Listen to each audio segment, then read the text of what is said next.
Todos juntos, eu quero que você abra a sua palavra, se você trouxe a Bíblia, se você está aí com o seu aplicativo aberto. Em Lucas, no capítulo 22, e no verso 39, Lucas, no capítulo 22, e no verso 39, deixa aí aberto.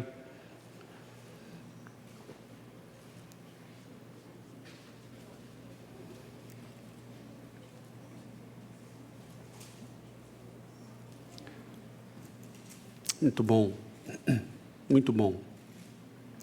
Lucas, no capítulo 22, e no verso 39 em diante, ele conta uma história que acredito que todos vocês conhecem, talvez em alguns com não tantos detalhes, não tanto ricos, tanto rico em detalhes, mas essa talvez seja, na Bíblia, o momento registrado de que alguém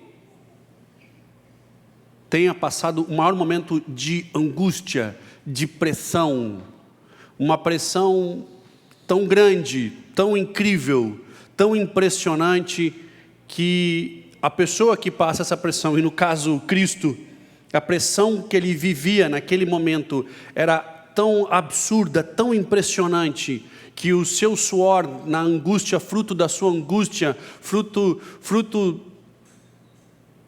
de um sentimento quase que indescritível, o seu suor se transforma em sangue e pinga sobre a terra. Ao invés de um suor normal, ali ele suava sangue.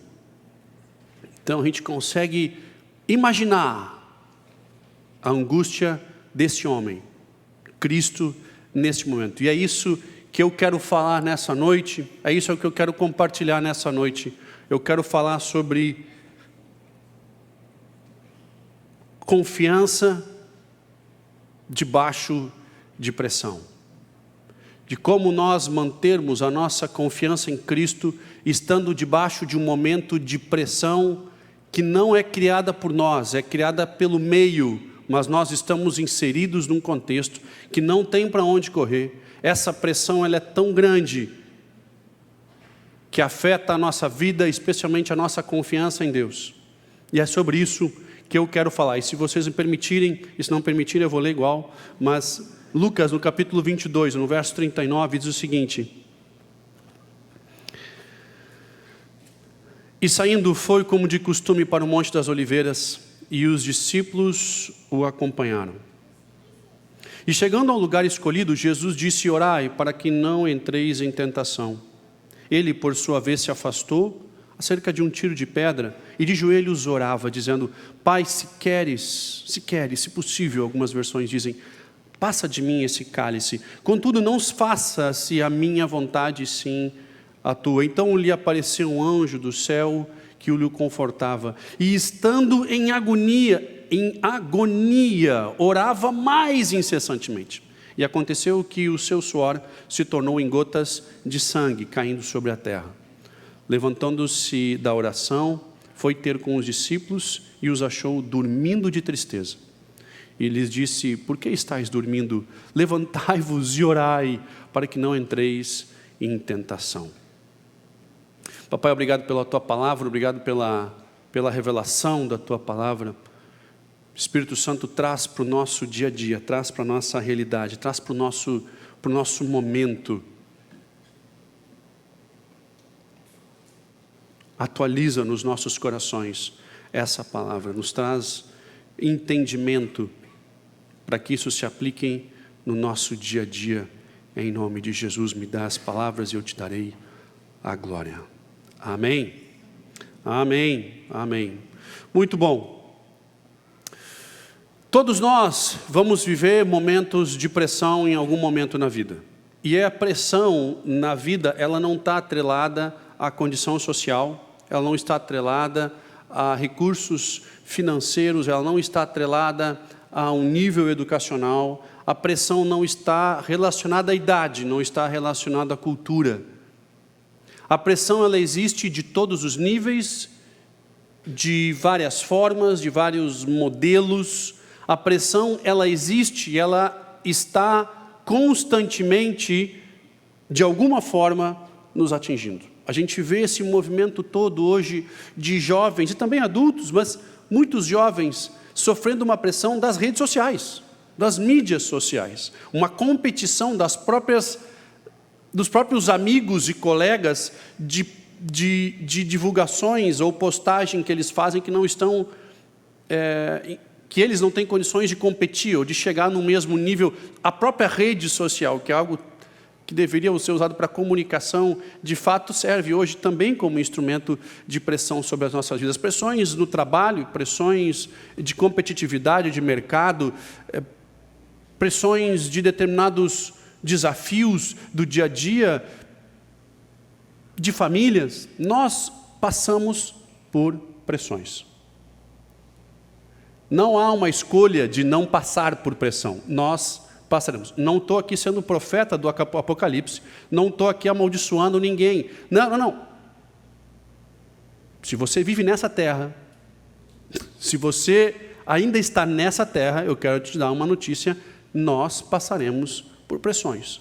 Ela faz parte do cotidiano, ela é comum a todos, e em algum momento da sua vida, da minha vida, nós vamos passar por pressões além dessas do cotidiano, aquelas em que nós não temos um controle, que nós sabemos que sim estão difíceis e que às vezes a gente acha que é muito mais do que eu posso suportar. Embora a Bíblia tenha nos ensinado que Deus não nos dá lutas maiores do que nós podemos suportar, mas na realidade, para o nosso corpo, quando eu leio essa história, para mim já passou de um limite de suportar, né? Quando eu vejo um camarada suando sangue, não me parece uma luta que ele está com capacidade de suportar, embora ele tenha suportado. Mas aos meus olhos, passou de qualquer limite aceitável. Eu espero não passar por essa agonia. Eu espero não chegar ao ponto da pressão sobre a minha vida estar tão grande, embora eu já tenha passado por inúmeros ataques de ansiedade, onde no meio do inverno eu estou suando. Você não explica por quê, você não sabe exatamente como, mas o seu corpo simplesmente demonstra o que está acontecendo aqui dentro, ou aqui dentro. Mas todos nós vamos passar por pressões. Não é uma escolha. Não é algo que um nível intelectual me coloque no momento de entender aonde tem problema e não tem problema. Não, as pressões virão. Eu sei que o inimigo não pode tocar, e foi o caso aqui com Cristo, nos planos de Deus. Eu sei disso, e você também sabe disso. Mas ele pode tocar na sua confiança, para que você seja abalado a tal ponto de não crer mais naquilo que Deus tem para ti, para aquilo que Deus tem para nós. Ele não pode tocar no seu chamado, ele não pode gerar pressão na sua vida a ponto de fechar uma porta que ele abriu, porque a porta que ele abre, ninguém fecha. Se a porta que ele abre ninguém fecha, muito menos o capiroto vai fechar. Se ele, que veio para matar, roubar e destruir, e a função dele é só essa, ele não vai fechar uma porta que Deus abriu. A porta que ele abre, ninguém fecha. E o propósito que Deus tem para a sua vida é o propósito que Deus tem para a sua vida. E o inimigo não vai tocar, mas ele pode tocar na sua confiança, na sua capacidade, tentando te abalar de tal forma que nós venhamos a ceder, que nós venhamos a desistir, que nós venhamos a, se possível, e de fato largar esse cálice e correr para outra direção, porque a pressão ela é insuportável. O inimigo vai botar pressão sobre a sua vida para abalar a sua confiança, para que você de fato largue o cálice, o propósito, o objetivo pelo qual ele te criou e que você vive. Isso sim nós vamos passar. E de situações que nós não temos controle absolutamente nenhum. Eu sei que é fácil nós virmos para a igreja e nós adorarmos quando está tudo bem. Eu sei que é muito fácil a gente adorar quando em casa está tudo certo com a família, com o trabalho, com os nossos propósitos pessoais, está tudo certo com a nossa saúde, está tudo ok com nossos filhos, com a nossa família, com os nossos amigos, com as nossas perspectivas futuras. Ela é bom adorar e ela é fácil, eu me conecto muito bem com Deus quando está tudo certo. Agora, você vir adorar, ou você estar em casa e ter comunhão com Cristo, quando o seu casamento está mal, quando seus filhos não estão bem, quando você foi abandonado, quando você foi traído, quando você foi deixado, quando você está enfermo, quando você aguarda o resultado de uma biópsia ou uma data de cirurgia.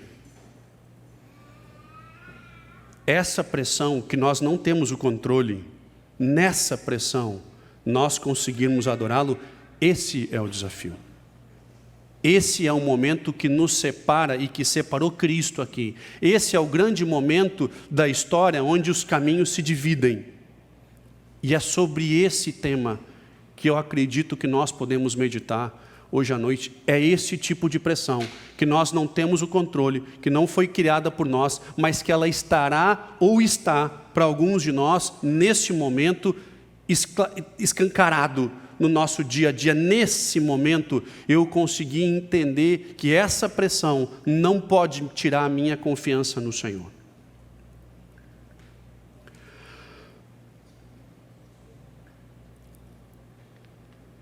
Estava lendo sobre pressão, quando Deus ministra, quando eu tenho a escala para ministrar, eu começo a orar ao Senhor para entender aquilo que Ele tem para nós. E eu primeiro encontro um tema que eu entendo ser da parte do Senhor, e depois eu começo a tentar entender o que esse tema pode ministrar nas nossas vidas. Normalmente é algo que às vezes eu estou passando, ou que pessoas muito próximas estão passando, e que Deus ministra em cima disso, e eu entendo que é uma realidade da igreja. E estudando sobre pressão, pesquisando e estudando sobre pressão, eu entendi que se eu quero ir mais alto, a pressão sobre os meus ouvidos aumenta. Se eu quero ir mais profundo, a pressão sobre os meus ouvidos aumenta. Um grande risco de você mergulhar mais profundo não é nem a falta de ar, mas justamente a pressão nos seus ouvidos. A pressão, ela tem um efeito sobre nós impressionante. A pressão, ela faz parte do nosso cotidiano, em todos os aspectos.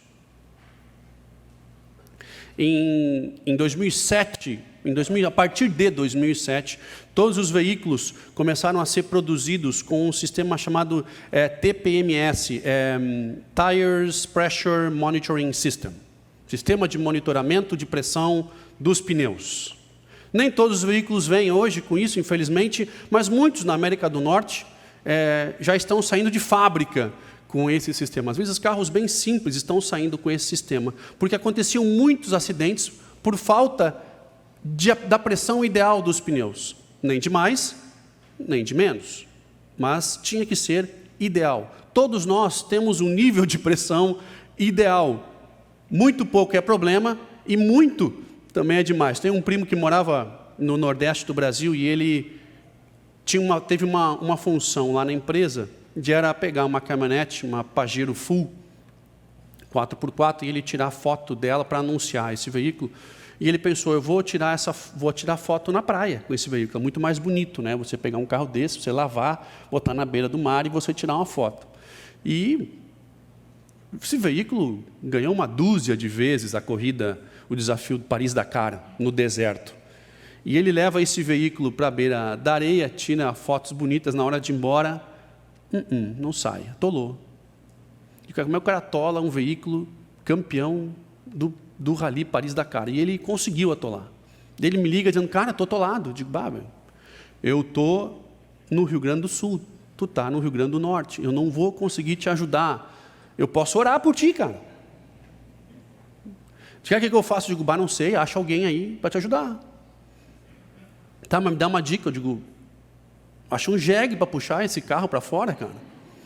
Ele disse, cara, tu tá rindo, mas o negócio assim, não sai, já afundou, já não sei o quê, eu boto na reduzida, não sai, não tem jeito, feio tudo que é coisa, coqueiro, pedra embaixo, não vai. Eu digo, cara, você acha alguém aí?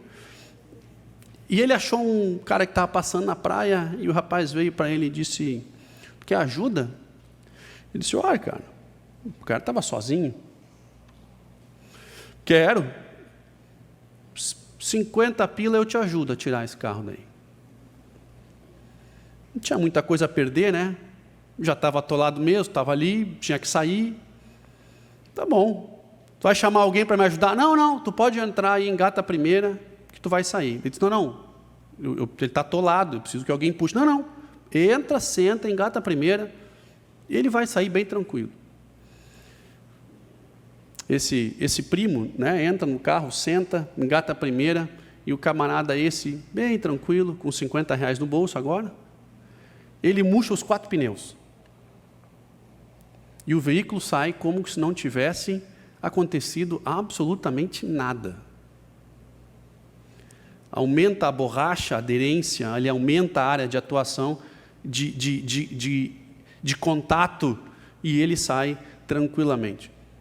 O custo da aprendizagem, 50 pila. Ele, cara, me custou 50 pila. Eu disse, cara, agora faz o seguinte, agora tu vai para a praia e recupera essa grana, porque tenta pegar outros nessa mesma jogada aí, né? E ele tinha me contado isso, e agora nas férias, agora há poucos dias atrás, agora de janeiro, nós fomos para a praia, casualmente para o mesmo lugar. Levo a família, eu alugo um carro que não era 4x4, essa história para mim já era mais do que marcante, e eu odeio quando as mulheres têm razão, mas a minha, de novo, tinha, e eu paro na beira da praia, dou aquela olhada e digo, não vai, que a gente vai atolar. Eu digo, capaz. Eu olhei um Gol bolinha com um reboque que passou tranquilo por ele, falei, cara, o Gol passou, não vai ser eu que vou trancar aqui de caminhonete. Não era 4x4, mas eu falei, cara, bem tranquilo. E ela disse, não vai que vai atolar. Adivinha? É claro que atolou. Elas têm uma capacidade de prever o futuro e amaldiçoar o cara para que aconteça ainda. Elas não podiam dizer assim, talvez atole. Não, ela diz, vai atolar. Ela decreta no mundo espiritual que aquilo vai acontecer. E aí, quando atola, você ouvir eu te disse, dói lá dentro. Não dói lá dentro, os homens? Dói muito, muito. É quase que uma cura interior, porque o cara fica ouvindo por dias e dias a voz, né? Eu te disse, eu te disse, eu te disse. O que eu fiz? Claro, saí, murchei tudo os pneus.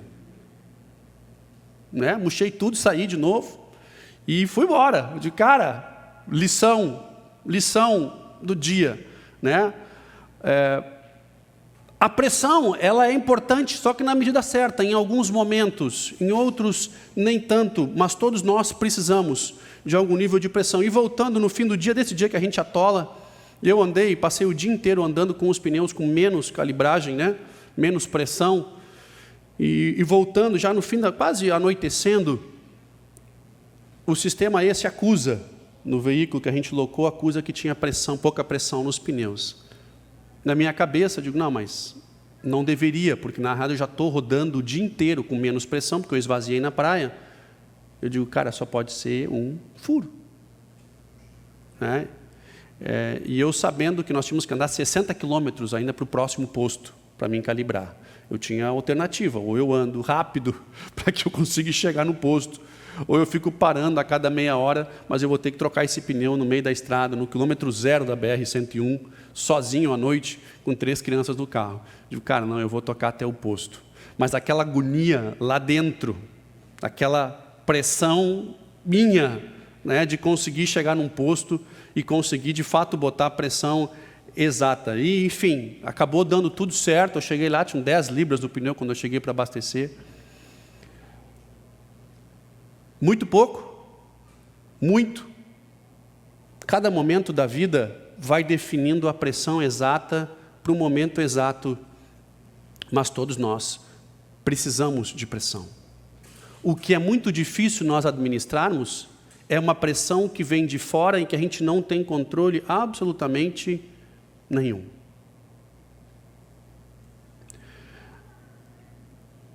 O que acontece com Cristo nos ensina, e eu quero falar algumas coisas que eu tenho aprendido nessas experiências de viver debaixo de pressão, de você não ter um controle sobre uma situação, sabendo que você está à beira de começar a duvidar de Deus, de que de fato Ele está em controle das coisas da sua vida.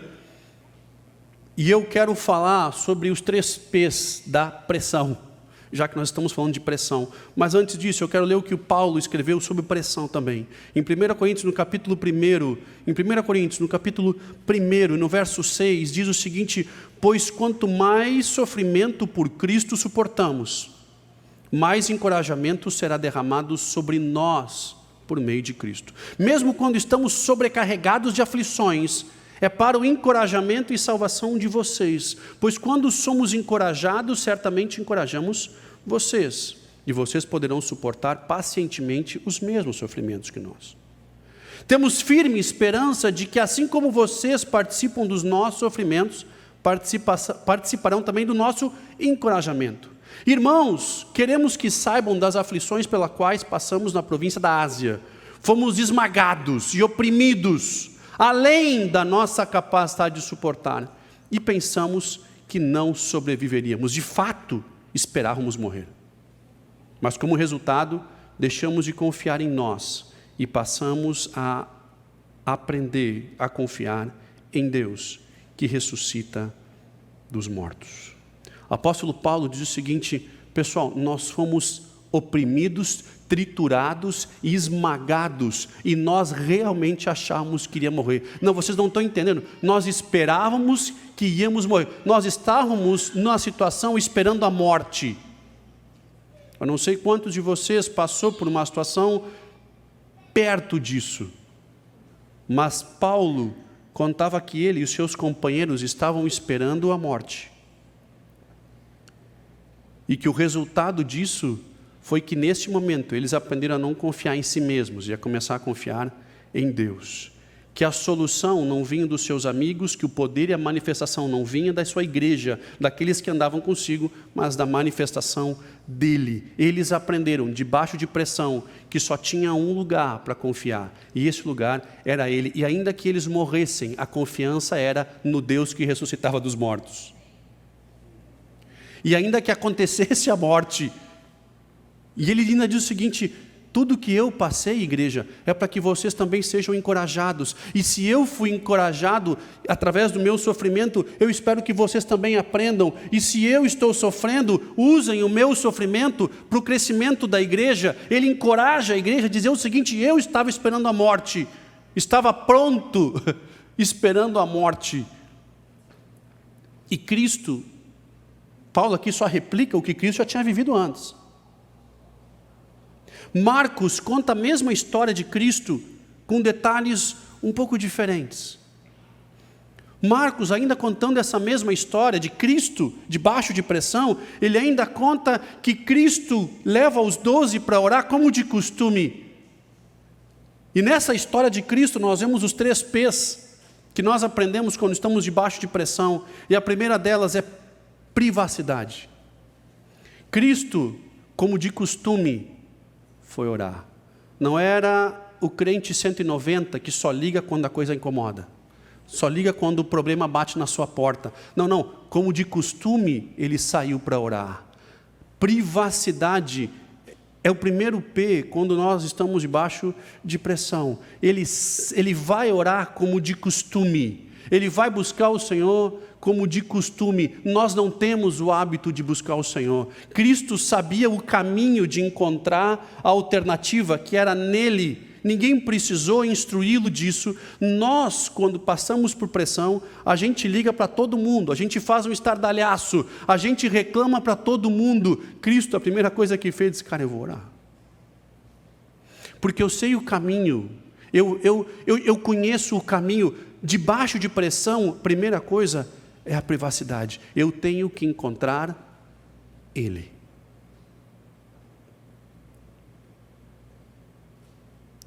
E nós postamos, nós divulgamos, nós contamos para todo mundo. A gente, com a desculpa de pedir oração, na realidade a gente tem um sistema de comiseração, porque eu sou coitadinho, eu sou pobrezinho, e a gente faz um estardalhaço porque nós estamos debaixo de pressão, quando na realidade a primeira coisa que você deveria fazer é buscar privacidade nele, com Ele.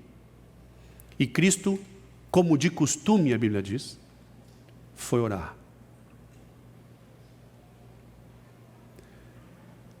Marcos ainda conta que ele leva 3 Pedro, Tiago, João, e não era no barquinho, era para orar. Ele leva os 3 mais perto, ele diz o seguinte: os discípulos vão comigo, mas chegando lá ele diz: Pedro, Tiago, João, vocês vão um pouco mais comigo. A Bíblia fala que ele com uma agonia tão grande, ele convida alguns para acompanhar ele um pouco mais de perto. Eu fico pensando, os outros falando: Jesus, eu também posso ir? Não, fica aí. Vem menos. Eu também posso dar uma olhada. Eu também queria ir. Não. Tu já é parte dos 12, mas agora só Pedro, Tiago, João. Vem mais perto. Ele pede, todo mundo ora. A minha agonia é tão grande. A Bíblia diz que eles não conseguiram vigiar porque eles estavam tristes, eles dormiram de tristeza. A agonia deles também era grande, eles participavam da agonia de Cristo, mas Cristo chama 3. E é o segundo P, quando nós vemos debaixo de pressão, que chama pessoas. Quando a pressão é tão grande sobre a nossa vida, de uma situação que nós não temos controle, nós temos que diminuir o nosso círculo de relacionamentos. Nós temos por hábito fazer exatamente o contrário. Quando a pressão ela é tão grande, eu reduzo para alguns muito próximos, aqueles que eu posso contar de fato, aqueles que eu posso ser eu mesmo, aqueles que vão me ver chorar sangue, ou suar sangue nesse caso. Eu reduzo o círculo e para esses eu compartilho o meu coração por completo. Eu tenho os 12, mas eu tenho os 3. O que nós fizemos hoje, nós aumentamos esse círculo, tentando dessa forma resolver o meu problema e buscar um apoio numa massa que nem sempre está preocupada com os planos e os projetos de Deus para a minha vida. Eu preciso reduzir para aqueles que me conhecem tão bem. Aqueles que me conhecem tão bem, que vão estar comigo independente do que acontecer, e vão estar com os meus, independente do rumo que der. E se as coisas derem errado, esses mais próximos, eu sei que vão poder dar o suporte para aqueles que estão comigo.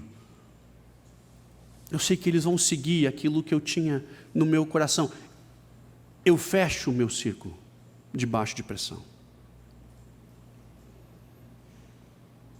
E Cristo, ainda que orando e ainda que angustiado, ele olha para ele e diz: poxa, eu selecionei, mas não funcionou. Mas eu selecionei. Ele entende que nós devemos reduzir as pessoas a qual nós partilhamos a realidade do nosso coração, e não postando, e não divulgando, e não espalhando. Não, eu reduzo para alguns. Mas a história segue. E olha que interessante o que acontece. Nós adoramos ler esse trecho, presta atenção, nós adoramos ler esse trecho, quando diz que Cristo tinha uma agonia tão grande, a ponto do seu suor virar sangue, mas nós passamos lotados no verso 43 de Lucas, que diz o seguinte: então lhe apareceu um anjo do céu que o confortava. Essa parte nós não pregamos, essa parte nós não grifamos, essa parte nós não compartilhamos. Nós gostamos de marcar a parte do suor que vira sangue, que pinga sobre a terra. Quantas vezes nós olhamos para o anjo que estava ali? Quantas vezes nós focamos no encorajamento do anjo, que o encorajava, que o confortava, que mostrava para ele que de fato havia uma vontade no céu, maior do que a sua, porque Cristo diz: eu quero desistir, se tiver algum outro caminho para chegar no mesmo destino, eu gostaria de usar, mas se não tiver, que seja feita a tua vontade e não a minha. Quem o encorajava a ficar firme neste momento? Se não eram os seus amigos, era sim o anjo do Senhor. E o terceiro P e último é a perspectiva. O que mais nos incomoda quando nós estamos debaixo de pressão é não enxergar o futuro. O que mais nos incomoda quando nós estamos debaixo de pressão que nós não buscamos privacidade, não fechamos o nosso círculo, não reduzimos, e por consequência não temos perspectiva, o nosso pânico ainda aumenta, porque o ser humano precisa enxergar o que vem lá na frente. E Cristo, sem conhecer os detalhes exatamente do que aconteceria, porque ele sabia que seria judiado, seria maltratado, seria traído, seria abandonado e seria morto. Ele não sabia que apanharia muito, que sofreria muito mais. Mas o coração dele agoniado, o coração dele ferido, doído, moído, consegue dizer o seguinte: que seja feita a tua vontade e não a minha. Que ponto incrível de encorajamento, alguém para suar sangue, dizer o seguinte: mas eu topo ir até o fim.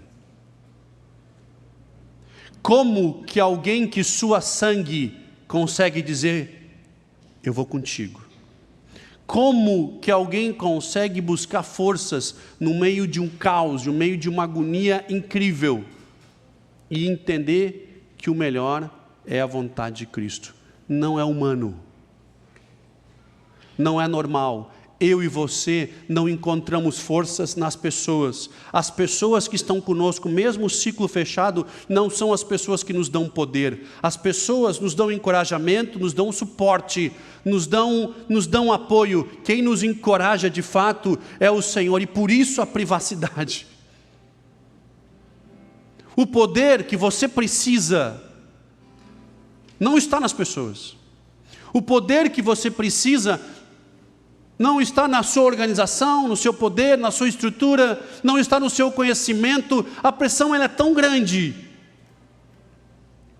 que você precisa da manifestação dele.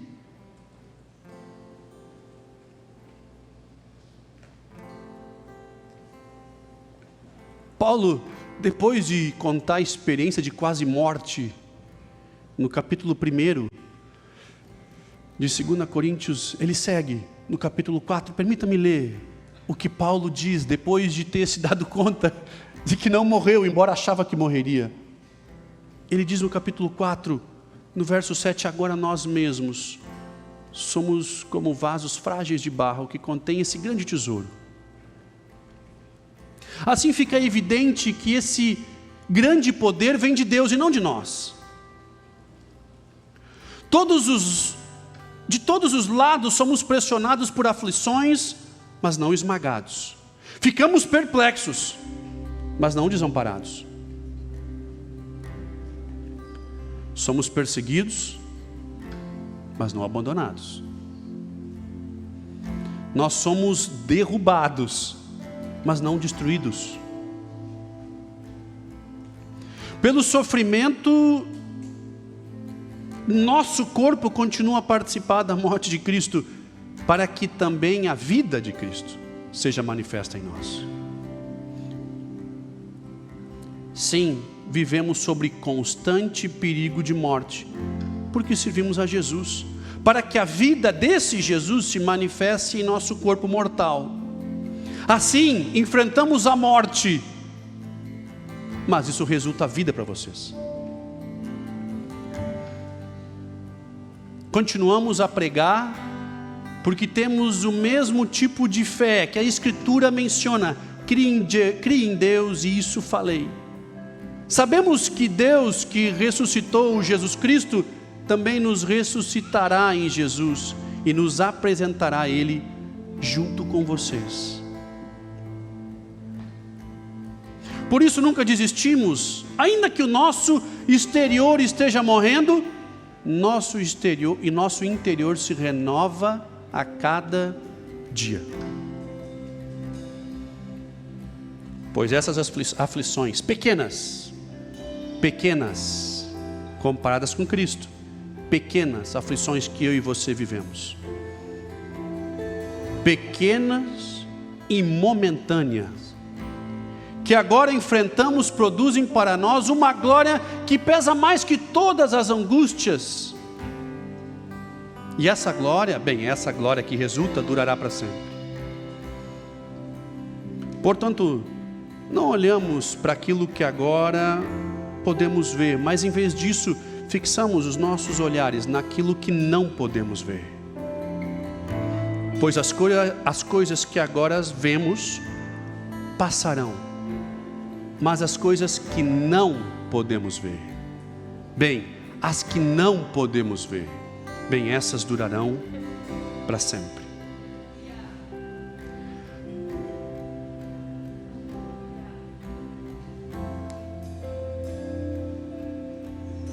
Eu sei que é muito.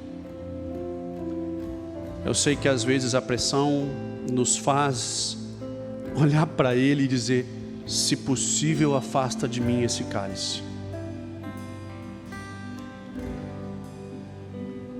Posso te dizer uma coisa? A maioria das vezes não é possível.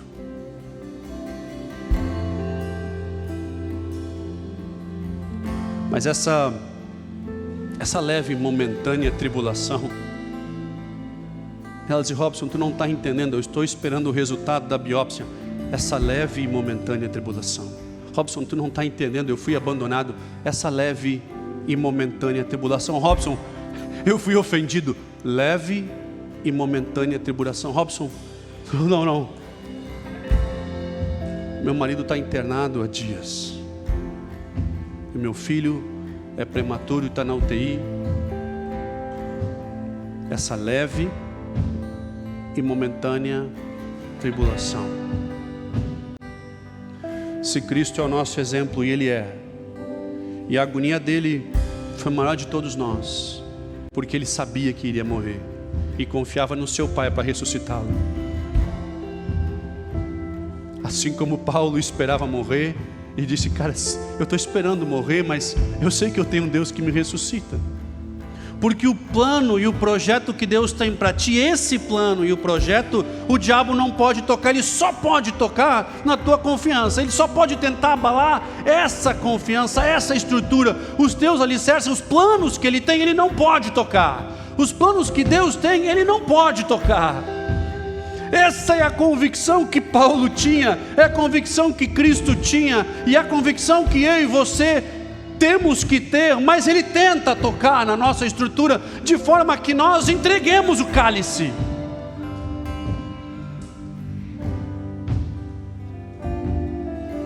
Essa leve e momentânea tribulação. Não enxerguemos as coisas que estão na nossa frente. Ele diz uma coisa louca: não enxerga o que tu está vendo, enxerga o que tu não vê. Eu disse: cara, isso é louco, mas essa é a realidade. E Cristo levanta dessa oração, ainda molhado com o seu suor que se transformou em sangue, e imediatamente Judas chega, o beija, trai, e começa toda a trajetória do Calvário.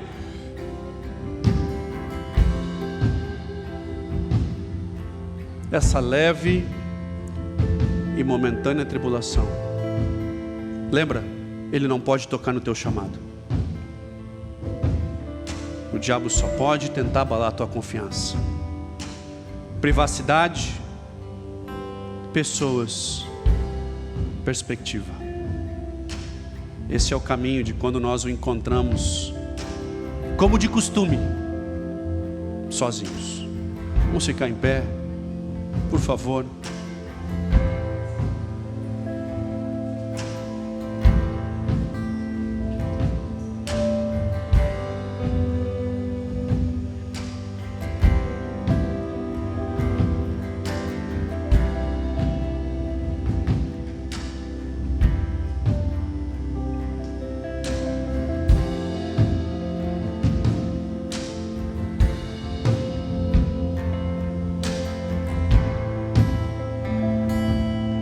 Todos nós que estamos neste momento entendendo que estamos debaixo de uma pressão, de um meio externo, você levante a sua mão, nós vamos estar orando. E as pessoas que estão conosco em casa, estão conosco de forma remota, levante a sua mão.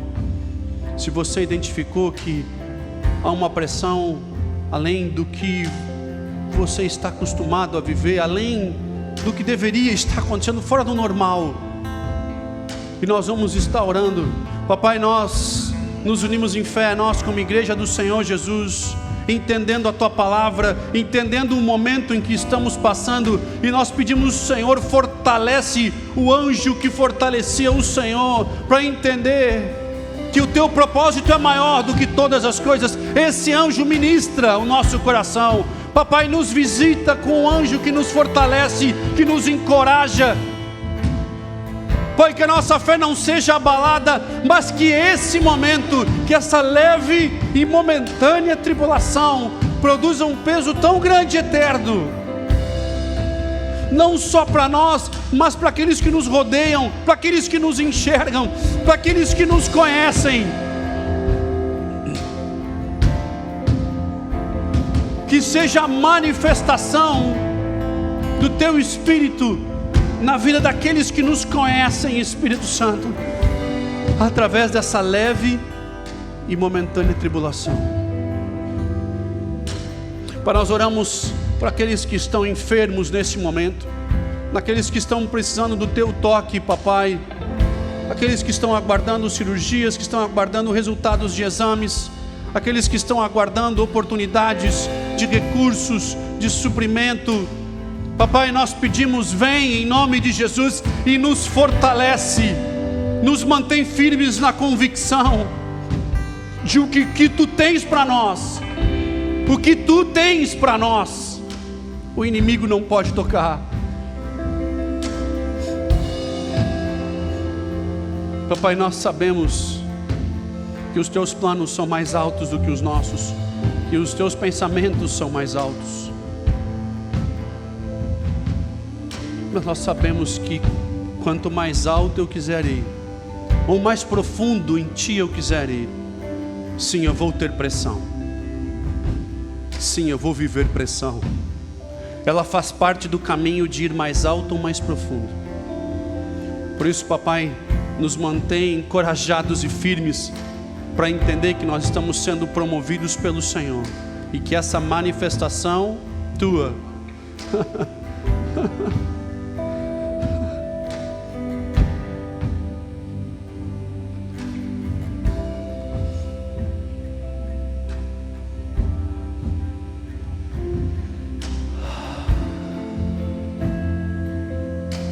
que se nós sofremos com o nosso corpo físico, nós também partilhamos das alegrias de Cristo. Por isso vem, Espírito Santo, e que seja a manifestação, a provisão e a promoção do Senhor sobre nós, em nome de Jesus. Em nome de Jesus. Aleluia, adora o Senhor.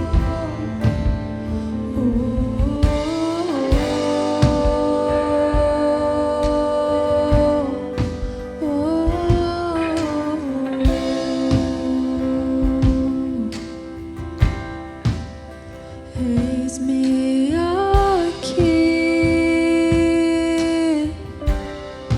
prostrado outra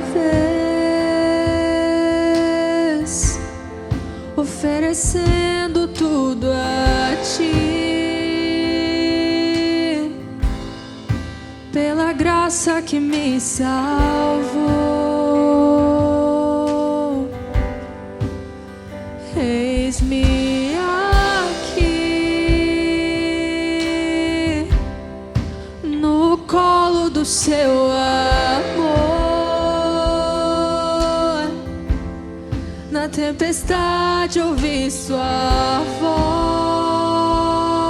voz, pelo nome me chamou.